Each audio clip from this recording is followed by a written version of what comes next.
얘가 이제 이재명한테 직접 물어봤어. 만나가지고 그때 이제 집에 바라다니는 중인데 남자가 뭐 그래서 뭐 그렇게 조금 뭐 호감, 호기심은 느낀 적 있지 뭐 이 정도 집에 바라다 줬대. 그리고 호기심 느낀 적 있다. 이 정도까지는 들어봤어요. 근데 더 구체적인 말은 솔직히 저도 들어본 적은 없습니다. 지금 옥수동에 가셨대요. 저희가 앞서 이제 이재명 대표 얘기를 했는데 본인이든 아니면 관련된 인물이든 요즘에 재판이 계속 이어져서 저희가 계속 언급할 수밖에 없는 상황인 것 같습니다. 앞서 저희가 유동규 전 본부장의 이 유튜브 방송을 봤는데 그 얘기는 저희가 잠시 뒤에 하고요. 일단 재판 얘기부터 먼저 하겠습니다. 오늘 이재명 대표의 최측근이죠. 정진상 전 실장의 첫 공판이 진행이 되고 있습니다. 정 전 실장 지금 개발사업 편의대가로 유동규 전 본부장에게 2억 4천만 원 받고 그리고 대장동 관계자들에게 428억 원 이렇게 약정받은 그런 혐의를 받고 있죠. 이 재판에요. 함께 기소된 조금 전에 보셨던 유동규 본부장 함께 출석을 했습니다. 민지숙 기자.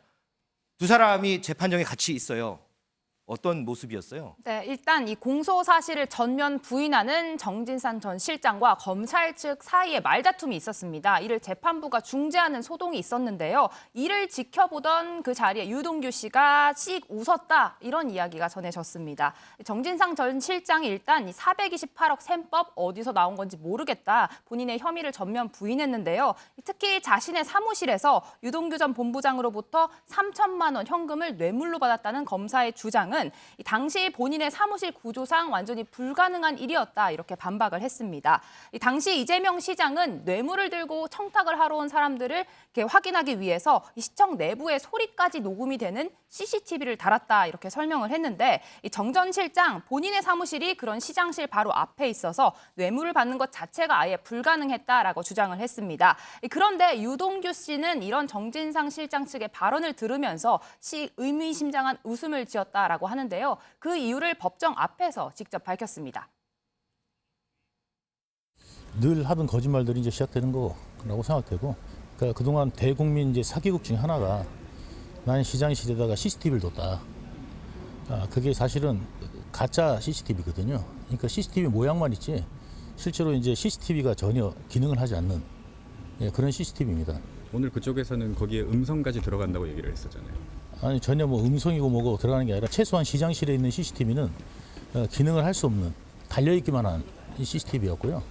그거를 어떻게 알았냐면 시장님 안 불편하시겠냐 한번 예전에 물어본 적이 있는데 정진상이 저거 안 된다. 작동 안 한다. 그렇게 말한 적도 있었습니다. 어쨌든 시장실 앞 열린 공간에 본인의 자리가 다른 직원들에 둘러싸여 있었기 때문에 성남시 정책비서관일 때 구조상 뇌물을 받는 건 불가능했다 이렇게도 얘기해요. 그렇죠. 직원 2명이 앉아 있었는데 없을 때도 있고요. 그리고 거기는 또 사각지대에 있는 것으로 알고 있습니다. 민 기자. 그런데 이제 정 전 실장 혐의 가운데 하나 대장동 관계자들에게 약속받았다는 428억 원. 이거는 이재명 대표 혐의에는 들어있진 않아요. 그런데 유동규 전 본부장한테서 이 대표와 관련이 있다라는 진술을 검찰이 확보했다는 얘기가 있어요? 그렇습니다. 유동규 전 본부장 이재명 당시 시장 시절에 비서 등을 통해서 휴가 등 시장의 개인 일정에 대해서 대신 비용을 내줘 왔다. 호텔 예약이나 뭐 지방 행사를 갈 때 100만 원에서 150만 원씩 현금이나 비용 납부를 해줬다라고 진술을 했다고 하는데요. 이런 내용을 정진상 전 실장에게 보고를 하면 잘했다. 앞으로도 그렇게 해줘라. 이런 반응이 돌아왔다라고 합니다. 이재명 대표 측은 있지도 않은 사실로 해명할 가치도 없는 주장이다. 유동규의 발언으로 허구의 세계를 창조하는 검찰이 안쓰럽다. 이런 반응을 내놨습니다. 자, 신정현 전 의원. 지금 뭐 유동규 전 본부장 뭐 재판정에서도 그렇고요. 나와서도 그렇고요. 조금 전에 우리가 도입해봤던 유튜브 방송을 통해서도 그렇고요. 이재명 대표에 대한 얘기를 엄청나게 많이 합니다. 특히나 조금 전에 봤던 유튜브 방송을 통해서는 일전에 얘기가 나왔던 스캔들 얘기까지 이제 하거든요. 일각에서는 뭐 이런 사적인 부분 흠집내기다 이런 얘기도 있던데 그 부분은 좀 어떻게 보세요?